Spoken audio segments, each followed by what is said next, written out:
আসসালামু আলাইকুম। আমরা আউট অফ বক্স চিন্তা করতে পারি না। বিসিএস কে আমরা মনে করি বাজার থেকে একটা গাইড নিলাম এবং গাইড থেকে কিছু প্রশ্ন পড়লাম, এই প্রশ্নগুলোই আমার প্রস্তুতি। এইটুকুর বাইরে যেতে পারে না অলমোস্ট অল দ্য ক্যান্ডিডেটস। তাহলে স্যার বাইরে কারা যায়? বাইরে যায় মনে করেন এক ব্যাচে পরীক্ষা দেয় 4 লক্ষ। এই 4 লক্ষ প্রার্থীর মধ্যে চাকরি পায় 5,000, ক্যাডার এবং নন ক্যাডার মিলিয়ে। এই 5,000 মানুষ, এগুলোকে আপনার চোখে পড়ে না। এমনও হতে পারে আপনার আশেপাশে যে এই 5,000 মানুষের সাথে পরিচিত, ওই 5,000-এর মধ্যে একজনও নাই যিনি পারফেক্ট, যিনি প্রশাসন ক্যাডার যাওয়ার মতো। অথবা আপনি তাকে যেভাবে বাইরে থেকে দেখেন ওরকম না। তার কাজের ধরন, তার পড়াশোনার ধরন, তার ভেতরের বেসিক স্কিলগুলো আপনি তো দেখতে পাবেন না। সে পরীক্ষার হলে গিয়ে ঠিক ওই উগরে দেওয়ার জায়গাটাতে সে অনেক দক্ষ। বিসিএস টিকের জন্য আপনাকে কি কি জিনিস যাচাই করা হয়? বিসিএস এ কি আছে? একজন নতুন প্রার্থী হিসেবে আপনার বিসিএস এর জার্নিটা কেমন হওয়া উচিত? কি কি করণীয়? কি কি গ্যাপ পূরণ করা আমার লাগবে? কি অ্যাকচুয়ালি আপনার কোন ধরনের চ্যালেঞ্জের সম্মুখীন আপনি হবেন? এই কথাগুলোই আপনার সবচেয়ে দরকার। এবং বিসিএসটাকে যদি আপনি একবার বুঝে যান, এ তাহলে পরে আপনার প্রস্তুতিটা অনেক সহজ হয়ে যাবে। তো কোচিং এ সংযুক্ত হওয়ার পেছনে একজন মানুষের উদ্দেশ্য কি? প্রফেশনালিজমের একটা ব্যাপার। তো কোচিং এ আসার জায়গা বা কোনো কোর্সের সাথে সংযুক্ত হওয়ার পেছনে উদ্দেশ্যটা থাকে পেশাদার মানুষগুলো থেকে এই পার্টিকুলার বিষয়ে, ওই বিষয় থেকে ওই বিষয়টাকে, জিনিসটাকে নিজের মধ্যে ধারণ করে নেওয়া। মনে রাখবেন, যদি ক্যাডার হওয়ার মতো নিজেকে প্রস্তুত করতে হয়, তাহলে আপনি জোড়া তালি দিয়ে কোনো কিছু মিনিমাম একটা জায়গায় এনে শেষ করে এগিয়ে যেতে পারবেন না। তাহলে স্যার আমি তো ম্যাথ কম পারি, অথবা ইংলিশের আমার জায়গাটা খুব দুর্বলতা আছে, অথবা আমি নন সায়েন্সের একজন, আমার সায়েন্সের জায়গাটাতে আমি একটু দুর্বল আছি। তাহলে পরে স্যার বিসিএস এর জন্য কি আমি একেবারে বিজ্ঞানী হওয়ার মতো বিজ্ঞান পড়া লাগবে? না। ঠিক কোন জায়গাগুলোকে কাজে লাগাতে হবে, ঠিক কোন জায়গাগুলোতে নিজের সকল উইকনেস কভার করে বিসিএস পর্যন্ত আপনি পৌঁছাবেন, তার জন্যই আজকের কথা। বিসিএসটা কি সেটা বুঝবার জন্য বিসিএস এর একটা সিলেবাস আছে। যে কোনো একটা প্রতিযোগিতায় ভালো করবার জন্য, এখন দৌড় প্রতিযোগিতা হবে, আপনি সকাল থেকে সন্ধ্যা পর্যন্ত প্র্যাকটিস করছেন জাম্প অথবা সাঁতার। দৌড় প্রতিযোগিতার জন্য সাঁতার কেটে যদি শরীরকে ফিট করেন, তাহলে আপনি দৌড় প্রতিযোগিতায় ভালো করবেন না, ঠিক না? আপনাকে চালাতে হবে, যদি বাইক চালাতে হয়, আপনি কার নিয়ে যদি অনেক প্র্যাকটিস করেন চলবে না। এই জন্য যেই টাইপের পরীক্ষার জন্য আপনি রেডি হচ্ছেন, এক্সাম ভালো করার জন্য এক্সাম ওরিয়েন্টেড প্রিপারেশন দরকার। এখন আমি আপনাকে বেসিক কোর্স, বেসিক বই, এই বই সেই বই পড়াবো, যে কথাগুলো বললাম, তাহলে এই জিনিসগুলো বিসিএস এ কিভাবে কাজে লাগাবেন? বিসিএস এ লাগবে ঠিক ওইটুকুই আমাদেরকে পড়তে হবে। এক্সট্রা অনেক কিছু পড়ে যেমন আমরা সময় ওয়েস্ট করব না, আবার আহ, যা দরকার তা বাদ দিয়ে নিজের মধ্যে গ্যাপ রাখবো না। বিসিএস এ অনেকগুলো সমস্যা, সমস্যাগুলোর মধ্যে সবচেয়ে বড় সমস্যা হচ্ছে দুর্বল কোনো প্রতিষ্ঠানে, দুর্বল কোনো কোর্সে জয়েন করে পড়াশোনা করা, অথবা নিজে নিজে পড়াশোনা করার সময়, পড়াশোনার স্ট্র্যাটেজিতে ভুল থাকা। আমি একজন অনার্সে পড়ুয়া মানুষ।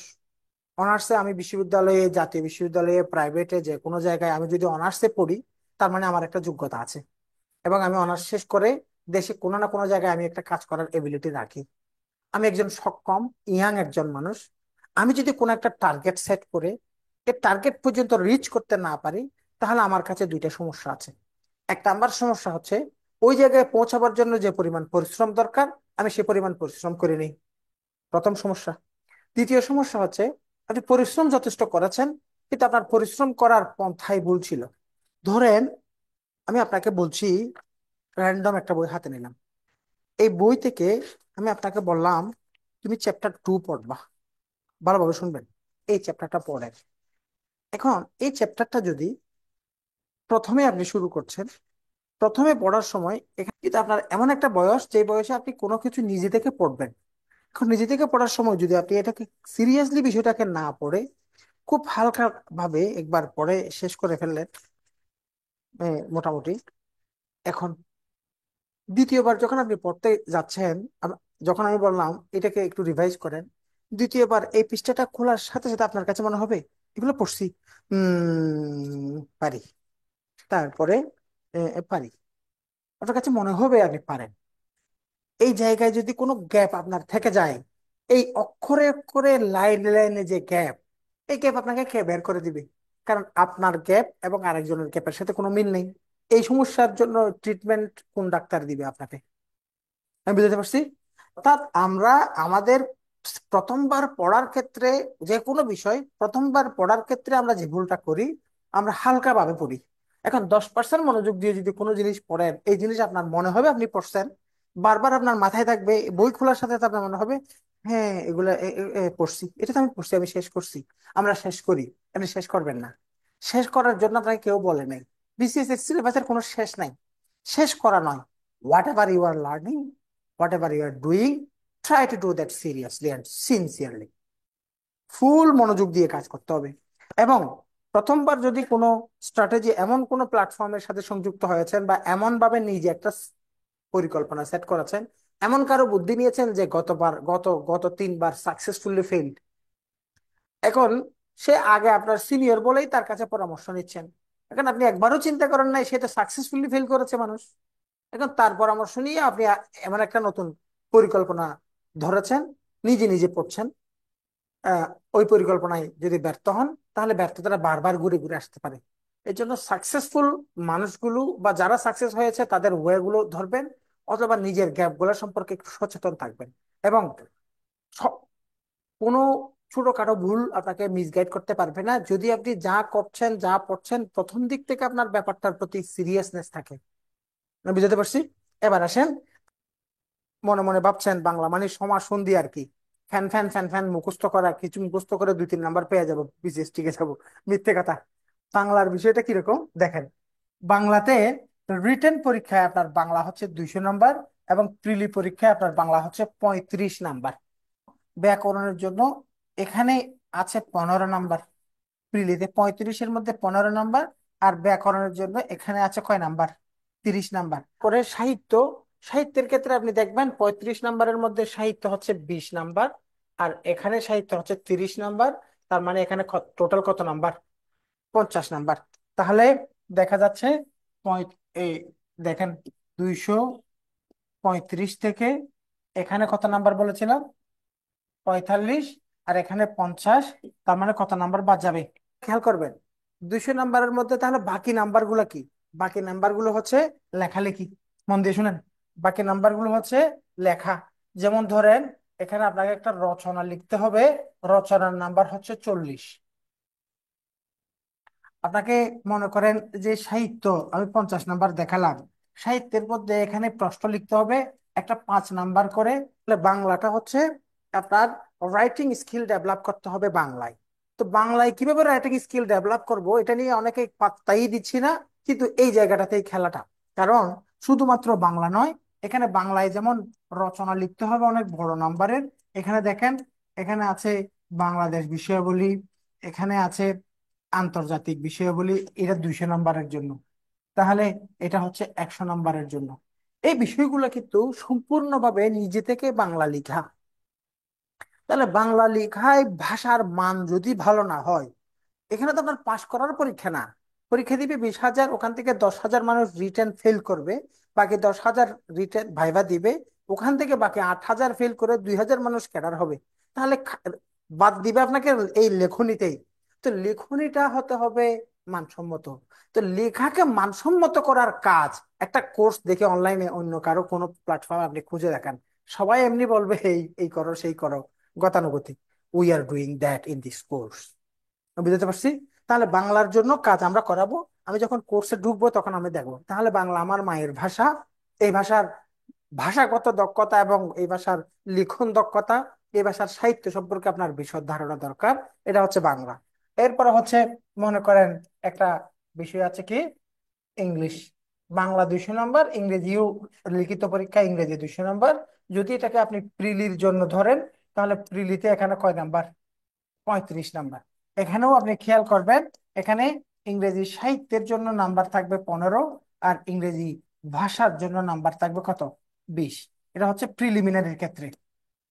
প্রিলিমিনারির ক্ষেত্রে তো প্রিলিমিনারির ক্ষেত্রে এখানে সাহিত্য যেমন এই জায়গাটা নিয়ে তেমন টেনশন করার দরকার নেই। এইগুলো যখন আমরা প্রিলি পরীক্ষা আসবে তখন 4 থেকে 5টা ক্লাস এবং আমরা কোয়ালিটি একটা শীট দিবি, ইনশাল্লাহ ওখান থেকে চলে আসবে। শুধু চ্যালেঞ্জের জায়গাটা হচ্ছে ইংরেজি। এবং আপনি ক্যাডার হবেন কি হবেন না, ইভেন ভাইভা দিয়েও ক্যাডার পাবেন কি নন ক্যাডার পাবেন, ইভেন রিটেন পরীক্ষায় পাস করবেন কি ফেল করবেন, অলমোস্ট সবকিছু নির্ভর করে সম্পূর্ণভাবে ইংরেজির উপর। ক্লিয়ারলি বলে দিলাম, সম্পূর্ণভাবে ইংরেজির উপর। কারণ হচ্ছে এখানে ধরেন ম্যাথমেটিক্স আছে, ম্যাথ ম্যাথমেটিক্স এর জন্য কিন্তু বিসিএস পরীক্ষায় রিটেন পরীক্ষার নাম্বার কিন্তু মাত্র 50। এই 50 নাম্বারের মধ্যে কিন্তু আপনি প্রায় শুধুমাত্র 20 নাম্বার পেলে আপনি পাস করে ফেলবেন। 20 নাম্বার পেলে তো 50-এ 20 নাম্বার পাওয়া অত কঠিন না। অলমোস্ট যত যত দুর্বল স্টুডেন্টই হন না কেন, যদি আপনি মোটামুটি সচেতন হন, বিগত বছরের প্রশ্নগুলো প্র্যাকটিস করে যান, আপনি 20 কিন্তু পাবেন, ঠিক না? কিন্তু যদি, তার মানে এখানে যদি আপনার এই ধরেন আপনি এখানে পেয়েছেন এই 14, যদি আপনি 14 নাম্বার পান ম্যাথমেটিক্স এর মধ্যে, তাহলে আপনার নাম্বার যোগ হবে 0। কিন্তু যদি আপনি 21 নাম্বার পান, তাহলে আপনার যোগ হবে 21 নাম্বারে 21 নাম্বার। তার মানে কোন সাবজেক্টে যদি আপনি 30%-এর 3/1 কম নাম্বার পান, মোট নাম্বারের 1/3 কম নাম্বার পান, তাহলে আপনার ওই সাবজেক্টে শূন্য ধরা হয়। এখন যদি ম্যাথমেটিক্স এর মধ্যে যদি শূন্য ধরা হয় এবং আপনার টোটাল নাম্বার হচ্ছে 900, এই 900 নাম্বারের মধ্যে ম্যাথমেটিক্স এর মধ্যে 14 পেয়েছেন, 14 পাওয়ার কারণে আপনার শূন্য নাম্বার যোগ হচ্ছে, তাও কিন্তু আপনি এখানে 450 নাম্বার পাওয়া আপনার পক্ষে সম্ভব।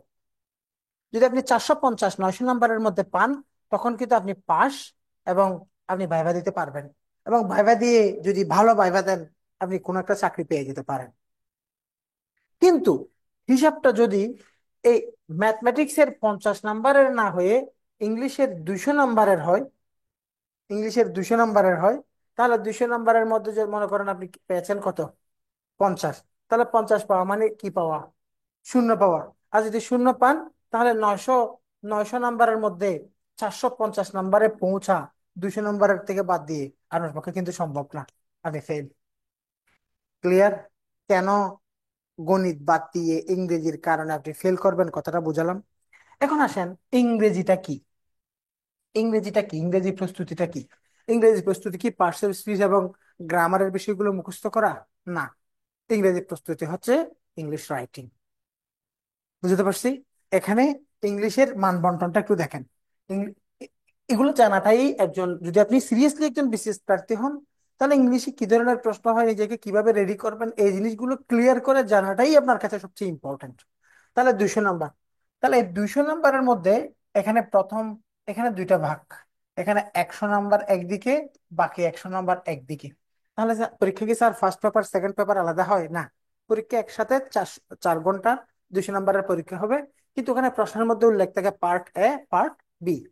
তো পার্ট বি তে থাকবে, এখানে আপনাকে একটা এসএ লিখতে হয়, এস এর নাম্বার হচ্ছে 50। এখানে আপনাকে ট্রান্সলেশন করতে হয়, ট্রান্সলেশনের নাম্বার হচ্ছে 50। ট্রান্সলেশন থাকবে দুইটা, একটা ট্রান্সলেশন একটা রিট্রান্সলেশন, 50 নাম্বার, 25 25 করে। এসে থাকবে একটা, ওটা 50 নাম্বার, কারণ ওভাবে স্পেসিফিক করে দেয়া আছে। Students or candidates will be asked to write an essay. Marks will be 50. সিলেবাসে স্পেসিফিক লেখা আছে একটা এসে 50 নাম্বার। যদিও গত 45তম রিটেন পরীক্ষায় রচনা আসছে দুইটা, একটা 25 করে 50। সাধারণত ওরকম ঘটে না, সিলেবাসে যেহেতু একটার কথা দেয়া আছে, সামনেও একটা আসার সম্ভাবনাই বেশি। বুঝতে পারছি? তাহলে এখানে 100 নাম্বার গেল। আর এখানে যে 100 নাম্বার পার্ট এ তে, এখানে এখানে একটা প্যাসেজ আসবে, এই প্যাসেজ থেকে আপনাকে 100 নাম্বার অ্যান্সার করতে হবে। নামটা প্যাসেজ হলেও এখানে কিন্তু সম্পূর্ণটা রাইটিং। এখানে প্রথম 30 নাম্বারের মধ্যে কতগুলো থিমেটিক প্রশ্ন আসবে, এগুলো অ্যান্সার করা। বাকি 39, এখানে কতগুলো গ্রামার বা ল্যাঙ্গুয়েজ বেসড প্রশ্ন আসবে। এখানে 20 মার্কসের একটা লেটার লিখতে হবে, এখানে 20 মার্কসের একটা সামারি লিখতে হবে। অর্থাৎ এখানে দেখেন, একটা একটা প্যাসেজ দিল আপনাকে, এই প্যাসেজ থেকে প্রশ্নগুলো অ্যান্সার করতে হবে। এই প্রশ্নগুলো হচ্ছে, মনে করেন এখানে আগে 10টা প্রশ্ন দিত, এখন প্রশ্ন দেয় 5টা 6টা। তাহলে যদি 5টা প্রশ্ন দেয় একটা 6 নাম্বার করে, প্যাসেজ থেকে আপনি হুবহু দেখে দেখে লিখতে পারবেন না, ওখানে ক্লিয়ার করে লেখা থাকে, ক্লিয়ার করে লেখা থাকে। এবার স্পেসিফিক করে দেয়া থাকে, don't copy any word from the passage. একবার না, আরো একটা লাইন লেখা থাকবে, copying may affect the evaluation. দুইবার করে মানা করা থাকে যেন আপনি কোনো লাইন কপি না করেন। তাহলে এখানে 30 নাম্বারের জন্য একটা যদি 5 বা 6 নাম্বারের প্রশ্ন আনসার করতে চান, প্যাসেজ থেকে দেখে যেহেতু লিখতে পারবেন না, প্যাসেজ থেকে পড়ে তথ্য পাবেন, তথ্যগুলো লিখতে হবে নিজে থেকে। তার মানে আমরা এখানে পেয়েছি রাইটিং, নিজে থেকে লেখা। এখানে গ্রামার আসবে। প্রিলিতে আমরা যে গ্রামার গুলো পড়বো, ওই গ্রামার গুলোর কিছু অংশ ওখানে কাজে লাগবে, কিন্তু বেশিরভাগ ক্ষেত্রেই এখানেও কিন্তু রাইটিং। কিভাবে স্যার গ্রামার কিভাবে রাইটিং হয়?